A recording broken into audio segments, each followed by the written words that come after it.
Election കഴിഞ്ഞു, vote ചെയ്തു, റിസൾട്ടിനായി കാത്തിരിക്കുന്നു. ഇപ്പോൾ കേരളം മുഴുവൻ ചോദിക്കുന്ന ഒരു ചോദ്യമുണ്ട്. UDF വിജയിച്ചാൽ ആരാകും അടുത്ത മുഖ്യമന്ത്രി? VD സതീശനാണോ, രമേശ് ചെന്നിത്തലയാണോ, അതോ അവസാന നിമിഷം സർപ്രൈസ് ആയി KC വേണുഗോപാൽ വരുമോ? സത്യസന്ധമായി പറഞ്ഞാൽ ഇതൊരു ചെയർ ഫൈറ്റ് മാത്രമല്ല, അടുത്ത 5 വർഷത്തെ കേരളത്തിന്റെ ഡയറക്ഷൻ തീരുമാനിക്കുന്ന ഒരു ചോദ്യം കൂടിയാണ്. ഇന്ന് നമുക്ക് ഫാക്ട് മാത്രം നോക്കി ഇതേപ്പറ്റി ഡീറ്റെയിൽഡ് ആയിട്ട് ഡിസ്കസ് ചെയ്യാം. മുഖ്യമന്ത്രിയെ ജനങ്ങൾ നേരിട്ട് തെരഞ്ഞെടുക്കുമോ? ഇന്നും പലർക്കുമുള്ള ഒരു കൺഫ്യൂഷൻ ആണിത്. കേരളത്തിൽ ജനങ്ങൾ നേരിട്ടല്ല മുഖ്യമന്ത്രിയെ തെരഞ്ഞെടുക്കുന്നത്. കേരളത്തിലെ ജനങ്ങൾ വോട്ട് ചെയ്ത് ജയിപ്പിക്കുന്നത് MLA-മാരെയാണ്. കേരള അസംബ്ലിയിൽ 140 സീറ്റുകളാണുള്ളത്. അതിൽ 71-ലധികം സീറ്റ് നേടുന്നവരാണ് വിജയിക്കുന്നത്. സോ UDF 71-ലധികം സീറ്റ് നേടി വിജയിച്ചാൽ അതിനുശേഷം UDF MLA-മാരുടെ ഒരു യോഗം ചേരും. കോൺഗ്രസ് ലീഡേഴ്സ് യോഗം ചേരും. കോൺഗ്രസിന്റെ ഡൽഹിയിലെ ഹൈക്കമാൻഡ് ഒരു അഭിപ്രായം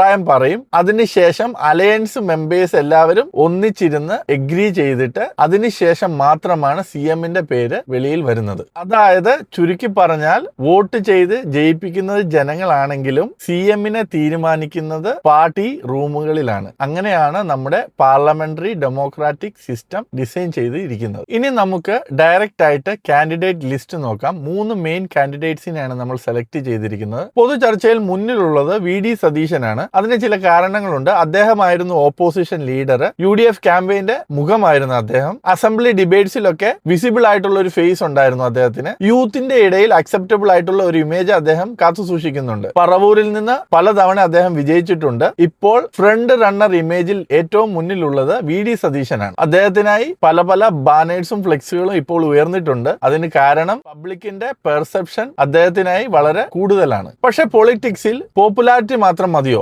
എക്സ്പീരിയൻസ് ആണ് പലപ്പോഴും അവസാന നിമിഷം വിജയിക്കുന്നത്. അങ്ങനെ വരുമ്പോൾ വരുന്ന പേരാണ് രമേശ് ചെന്നിത്തല എന്നുള്ളത്. അദ്ദേഹം പാർട്ടിയുടെ വെറ്ററൻ ലീഡറാണ്. years ഓഫ് എക്സ്പീരിയൻസ് ഉള്ള ആളാണ്. മുൻ ഹോം മിനിസ്റ്റർ ആണ്. പാർട്ടിയിൽ ഒരുപാട് അക്സെപ്റ്റൻസ് ഉള്ള നേതാവാണ്. പാർട്ടി ഒരു സേഫ് ഹാൻഡ് ആണ് ഉദ്ദേശിക്കുന്നതെങ്കിൽ അങ്ങനെ വരുമ്പോൾ രമേശ് ചെന്നിത്തലയാണ് ശക്തമായ കണ്ടന്റർ. പലപ്പോഴും പൊളിറ്റിക്സ് എന്ന് പറയുന്ന പല ട്വിസ്റ്റുകളും ഉള്ളതാണ്. സോ നമുക്ക് രമേശ് ചെന്നിത്തലയുടെ പേര് അവോയ്ഡ് ചെയ്യാൻ സാധിക്കില്ല. ഇപ്പോൾ ചർച്ചയിൽ വന്ന മറ്റൊരു പേരാണ് KC വേണുഗോപാൽ. കോൺഗ്രസിന്റെ നാഷണൽ ലെവൽ ലീഡറാണ് KC.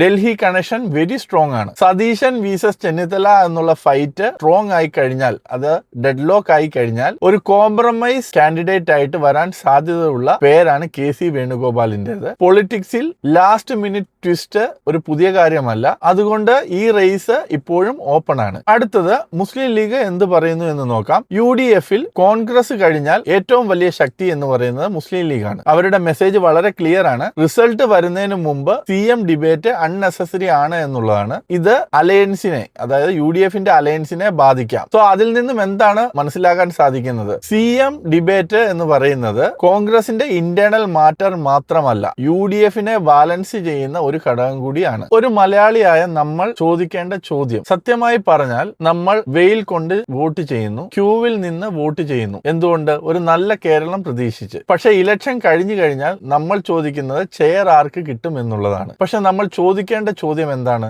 യൂത്തിന് ജോലി കിട്ടുമോ? റോഡ്സ് ബെറ്റർ ആകുമോ? ഹോസ്പിറ്റൽസ് ഇംപ്രൂവ് ആകുമോ? ഗൾഫിൽ പോവാണ്ട് നാട്ടിൽ തന്നെ നമുക്ക് നിൽക്കാനുള്ള സാഹചര്യം ഉണ്ടാകുമോ? കാരണം കേരളത്തിൽ ജനിച്ചു വീഴുന്ന ഓരോരുത്തർക്കും ഒരു ഡ്രീം ഉണ്ട്, നാട്ടിൽ തന്നെ സെറ്റിൽ ആകണം എന്നുള്ളത്. അത് സത്യസന്ധമായാൽ മാത്രമേ നമ്മുടെ ലീഡർഷിപ്പ് വിജയിക്കൂ. ഇനി നമുക്ക് ഫൈനൽ ഹോണസ്റ്റ് പ്രഡിക്ഷനിലേക്ക് കടക്കാം. പബ്ലിക് മൊമെന്റം VD സതീശൻ അനുകൂലമാണ്. എക്സ്പീരിയൻസ് ഫാക്ടർ ആവുകയാണെങ്കിൽ അത് രമേശ് ചെന്നിത്തലയ്ക്ക് അനുകൂലം. ഇനി സർപ്രൈസ് ഓപ്ഷൻ ആണ് എങ്കിൽ KC വേണുഗോപാൽ. പക്ഷെ ഇതെല്ലാം സംഭവിക്കണമെങ്കിൽ UDF വിജയിക്കണം. UDF വിജയിച്ചാൽ മാത്രമേ CM-നെ തീരുമാനമാകൂ. കേരളത്തിന് വേണ്ടത് ചെയർ ഫൈറ്റേ അല്ല, വിഷൻ ഉള്ള ഒരു നേതാവിനെയാണ്. പാർട്ടികൾ ജയിക്കണം, അത് ഇമ്പോർട്ടന്റ് ആണ്. പക്ഷെ ജനങ്ങൾ ജയിക്കുന്നതാണ് അതിലേറെ ഇമ്പോർട്ടന്റ്. അടുത്ത മുഖ്യമന്ത്രി ആരായാലും കേരളം മുന്നോട്ട് തന്നെ പോകണം. ജനങ്ങൾ പുറത്തേക്ക് പോകുന്ന സാഹചര്യം കുറയണം. കേരളത്തിലെ ജനങ്ങൾക്ക് പ്രതീക്ഷ തിരികെ വരണം. അതാണ് റിയൽ വിക്ടറി. കമന്റ് ചെയ്യൂ. UDF ജയിച്ചാൽ ആരാകണം അടുത്ത മുഖ്യമന്ത്രി? ഒന്നാമത് VD സതീശൻ, രണ്ടാമത് രമേശ് ചെന്നിത്തല, മൂന്നാമത് KC വേണുഗോപാൽ. UDF ജയിക്കില്ല എന്നുള്ളതാണ് നാലാമത്തെ option. So comment section fire ആക്കൂ. Like, share and subscribe. Thank U.